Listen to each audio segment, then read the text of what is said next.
કાંઈ વાંધો નહીં, આવો. ત્યાં બધાય આવી ગયા, 10-12 જણા જે ગ્રુપ હતો. સમજણ પડ્યા પછી ભેટી પડ્યા, આંખમાં પાણી આવી ગયા કે હવે અમારા બાળકોને અમે આ સમજાવી શકશું. મારા વાલા, સમજીને બ્રહ્મ સંબંધ લ્યો ને તો તમને ગૌરવ થાય, ખુમારી આવે કે અમે વલ્લભના છીએ. રાષ્ટ્રપતિને ત્યાં ઓલો પટ્ટાવાળો નોકરી કરતો હોય ને તો એ બારામ કોલર ઊંચા કરીને ફરે, છે તો પટ્ટાવાળો, પણ કોનો છે? રાષ્ટ્રપતિનો. આપણે પટ્ટાવાળા નથી, આપણે તો વલ્લભના વાલા છીએ, મહેસૂસ કરીએ છીએ. તો આ વખતે મેં વ્રજને જેટલું માણ્યું ને એટલા જ વૈષ્ણવને માણ્યા. અને આડંબર નહોતો, અંદરનો ઉમળકો હતો. 200 જણા એટલે ભોજનમાં માનો કે થોડી લાઈન હોય તો બધાય નાની ઉંમરના વૈષ્ણવ ઓલા સિનિયર સિટીઝનને એમ કે આવી જાઓ, અને બધાએ કબૂલ કર્યું. ઇલાંટી અહીંયા આવ્યા પછી આ ભાવ વધ્યો અમારામાં કે વૈષ્ણવનો સંગ બહુ દુર્લભ છે, અને એ પણ વ્રજમાં. ભલે હવે દર વખતે એમ કહું તબિયત નથી સારી, હવે કદાચ 2 દિવસ જવાય, બાકી આટલું બધું. પણ મહારાણીમાં એવી કૃપા કરે છે વલ્લભ વનમાળી કે પાછું એમ થાય કે ના ના ના ના જાવું જ છે.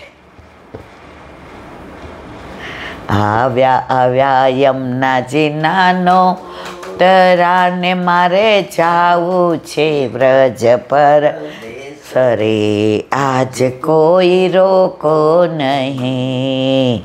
આવ્યા આવ્યા યમુનાજીના નો તરાને મારે જાવું છે વ્રજ પરદેશ રે, આજ કોઈ રોકો નહીં. ઉંમર અને તબિયત રોકે છે, પણ હૃદયમાં વિરાજતો મારો અંતર્યામી મને ખેંચીને લઈ જાય છે. બાકી ખરેખર સોગંદથી હવે જરાય ત્રેવડ નથી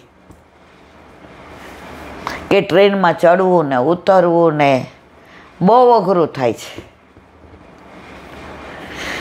પણ હાથ પકડીને જેનો વલ્લભ લઈ જાય ને,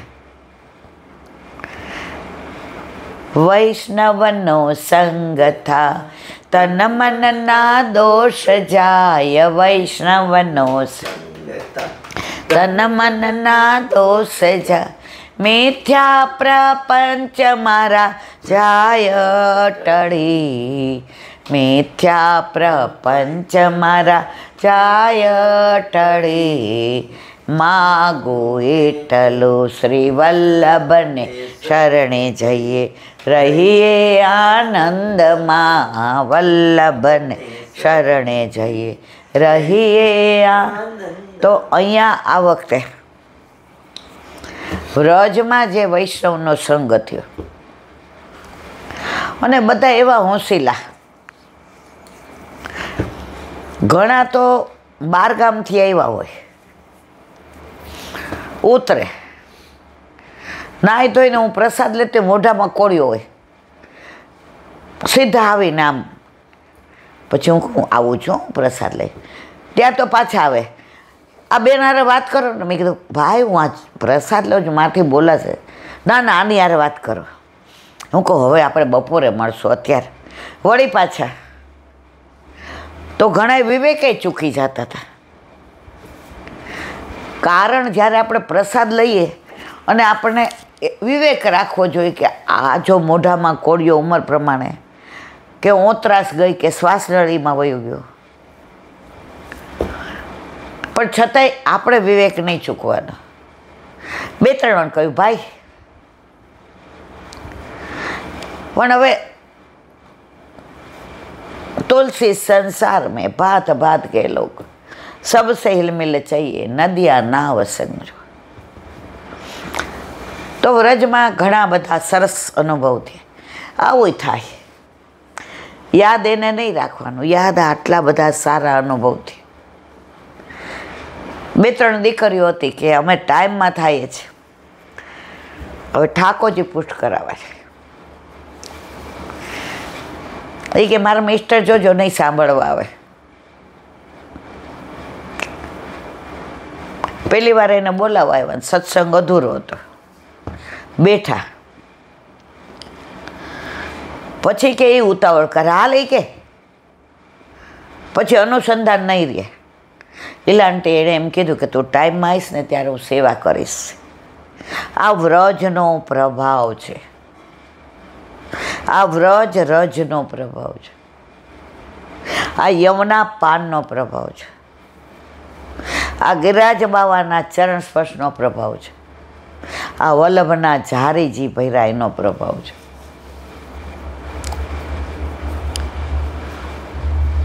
દુનિયાને જે કેવું હોય તે કે, પણ તું જ સંગ કોઈ વૈષ્ણવ થાય તો તું વૈષ્ણવ સાચો. તારા સંગનો રંગ ન લાગે ત્યાં સુધી તું કાચો. ભલે કાચા જ છીએ અને આપણે રંગ લગાડીએ એવું કોઈ આપણામાં લાયકાત નથી, પણ વ્રજનો એવો પ્રભાવ છે કે રંગ લગાડ્યા વિના રહેતા નથી. એક બેને મને એક નાની વાત કહી હતી, એટલે એનો બીજા કોકે એને અનુભવ કીધો હશે. એ કે મારી નણંદને પરણાવી તો સામેવાળાને કોઈને પરણાવી હતી કે એના જમણા હાથની 2 આંગળી આમ વળેલી છે. કામ બધું કરી, એવા હાથે ઈલાબેની લોટ બાંધે, એવા હાથે રોટલી કરે. હવે PhD થયેલી, દેખાવડી રૂપનો બાર. એટલે સામાવાળાને અમે એટલે ગમી ગયું, એટલે અમે કીધું જો અમે વૈષ્ણવ છીએ, અમે છુપાવશું નહીં. તમને ખબર નથી પડી, તમે હા પાડી દીધી છે, પણ તમે ફરી આવો. એને 2 આંગળી આમ છે, એટલે લોટ બાંધે, રોટલી કરે, રસોઈ કરે, પોતાના વાળ ઓળે, ધોવે, બધું. પણ ઓલા લોકોએ પછી 2 મીટિંગ બીજી કરી. હવે એ લોકો નામના જ વૈષ્ણવ હતા, પરંપરાથી, ખાલી બ્રહ્મ સંબંધ, પણ કુળદેવી નહીં માને ને નિવેદય કરે ને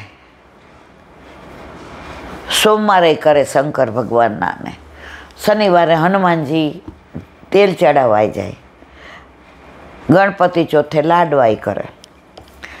એટલે એ કે મારા નણંદે એના વરને કીધું કે જો ભાઈ હું પ્યોર વૈષ્ણવ છું.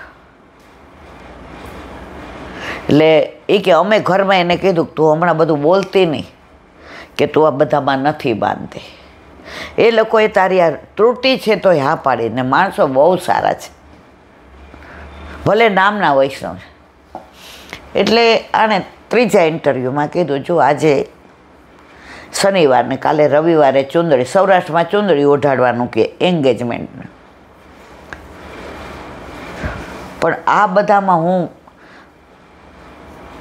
નિવેદ કરશો તમારે વર્ષોથી ચાલે, પણ હું પ્રસાદ નહીં લઉં. ગણપતિ ચોથના લાડુ કરશો તો હું પ્રસાદ નહીં. એટલે એનો વર એને જોઈને બહુ પ્રભાવિત હતો. એણે કીધું હમણાં કાંઈ ન બોલતો, તને ઠાકોરજી ઉપર વિશ્વાસ થઈ ગયા, એના પર છોડ દે, હમણાંથી વૈમનસ્ય નહીં સર્જાવા દેતી. કારણ કે અમે લોકો કાકાને એક દીકરો છે જે હજી 11 વર્ષનો છે, અને અમારા ઘરમાં હું મોટો, મારાથી મોટી બેન પરણી ગઈ છે, અને અમે બધા સાથે રહીએ છીએ. અને કાકાએ અને પપ્પાએ નક્કી કર્યું છે કે પૈસા માટે કોઈ દી માથાકૂટ નહીં થાય, સારા સંસ્કાર માટે બા દાદા છે આપણે બધાએ ભેગું રહેવું. એટલે તું જ શાંતિ જાળવજે. મેરેજ થઈ ગયા, બધું સારું થયું, પછી છેડાછેડી છોડવા જવાનું હતું. એના મનમાં બહુ વિવળ થાય. એટલે પેલા કે તું જરાય મૂંઝાતી નહીં. છેડાછેડી છોડે નિવેદ કરે ને, હું કહીશ એને બહુ જ પેટમાં દુખે છે, ઉલટીઓ થાય છે, એટલે તને માનો કે દે ને તું હાથમાં લઈ, કે સારું. હાથમાં લઈ લીધું ને બહાર નીકળી, ગાયને દઈને હાથ ધોઈ નાખ્યા. હવે ઘરમાં બધું સરસ ચાલે, રસોઈ મસ્ત બનાવે ને બધાને રાતના રૂમની અંદર પાણીની બોટલ લઈ મૂકી આવે ને સવારે ઉઠે એટલે જય શ્રી કૃષ્ણ કરે ને. એટલે સોમવાર આવ્યો એટલે એને સાસુએ કીધું, બેટા પૂજારીજી કહેતા હતા કે વહુના વખાણ બધા બહુ કરે છે, તો હાલને આપણે બિલ્લી ચડાવી આવીએ ને શંકર ભગવાનને જોડ ચડાય. હવે આ મનમાં કે શંકર ભગવાન તમે તો પહેલાં વૈષ્ણવ છો, જય શ્રી કૃષ્ણ કરવા આવું પણ જળ નહીં ચડાવવું, બિલ્લી નહીં ચડાવવું. બધાય ગાડીમાં ગયા, આખું ઘર. ઓલો ગાડી ચલાવતો હતો, એની બાજુમાં એના પપ્પા હતા, પાછળ મમ્મી પપ્પા, બીજી ગાડીમાં કાકા ને કાકી ને એનો 11 વર્ષનો દીકરો ને બધા ગયા. એ ગઈ ને ઠેસ વાગે એટલે લોહી નીકળ્યું. એટલે અંદરથી રૂ આપ્યું, ઓલું વાટ કરે ને એ કે બેટી હવે બેસી જા, આવા લોહીવાળા પગે ત્યાં જળ નહીં ચડાવાય, બિલ્લી નહીં પેલું થાય. મેં દોઠે કીધું, જય શ્રી કૃષ્ણ, આટલો બધો પ્રેમ કરો છો માં ઠાકોરજીને કે મને અહીંયા સુધી ના આવવા દીધી. બહુ વ્યથા થતી હતી. બધાય ઘરે આવ્યા ને આનંદ. પછી એ લોકોએ એક પાર્ટી રાખી. તો આમ બધાય વૈષ્ણવ, એટલે આણે એમ કીધું કે પાર્ટીમાં બધાય આવશે. એ કે અમે આપણો ડાયમંડનો વેપાર છે એટલે બધાય આવે અને બધાને આપણે રિટર્ન ગિફ્ટ આપવી છે, કારણ કે લગ્નમાં બધાએ પોતપોતાની રીતે કર્યું એટલે બધાને આપણે રિટર્ન ગિફ્ટ આવે. એના વરે રાત્રે પૂછ્યું, તારે કોઈ વૈષ્ણવને બોલાવે છે? એ કે ના, એ રિટર્ન ગિફ્ટ ના લે. પ્રસાદ લઈ? એ કે આ પ્રસાદ નથી, આ કેટરિંગ છે. અમે ખાઈએ છીએ કે બહારનું કેટરિંગનું, અમે લસણ ડુંગળી નથી જોયા, બહારનું ખાઈએ છીએ. પણ હવે એમાં 25% વૈષ્ણવ આવ્યા છે, એના ઘરે ઠાકોરજી બિરાજતા હતા. એટલે આ એનો વર હતો ને એ બહુ હોશિયાર હતો, એટલે બધા એને ઓળખે. ધંધો બધો આમ એના કાકા એમ કે પરેશ આવ્યા પછી ધંધામાં ઘણો ફેર પડે, બધા આમ તેમાં. એટલે 2-4 જણાએ પૂછ્યું કે પરેશભાઈ તમે વૈષ્ણવ ખરા પણ ઠાકોરજી બિરાજે છે? એ કે ના, પણ એ કે મારા વાઈફને બહુ જ છે એટલે એના ઘરે આંટે અમને સિવાય. એટલે બધા જ ચઈને જય શ્રી કૃષ્ણ કરવા આવે. કોને? આ જે દીકરી, નામ હું ભૂલી ગઈ. હવે એના મા બાપ, કાકા કાકી બધાએ જોયું કે આટલા મોટા મોટા વેપારી એ બધાય આ વૈષ્ણવ છે, એના ઘરે ઠાકોરજી બિરાજે છે એટલે એને બધાય મળવા આવે. પછી બધાએ કીધું કે ભાભી અહીંયા ઠાકોરજી પૂછ કરાવવાના છે ને? એ કે પ્રભુને પધારવાની ઈચ્છા છે પણ મારા ઘરના એટલા સારા છે, એટલા સારા છે કે પ્રભુને આવકારશે. એ આ બોલતી હતી ત્યારે એને ખબર નહોતી કે મારી આજુબાજુ મારા સાસુ સસરા, કાકા કાકી બધા ઊભા છે. એ બધા પાછળથી આવતા હતા ને આ બધા વાત કરતા હતા ઓલા. એટલે કે અમારી તો ઈચ્છા છે કે પ્રભુને આવકારીએ અને તમે આટલા બધામાંથી મને મળવા એટલે આવ્યા કે હું વૈષ્ણવ છું ને મારા ઘરે ઠાકોરજી બિરાજે છે. બાકી પરેશની ઓળખાણે તમે નથી આવ્યા. પરેશની ઓળખાણે તો બધા જ છે. પછી એ બધો આનંદ થઈ ગયો. એ જે 25% કે 12%, 14% જે વૈષ્ણવ હતા એણે કોઈ રિટર્ન ગિફ્ટ ના લીધી.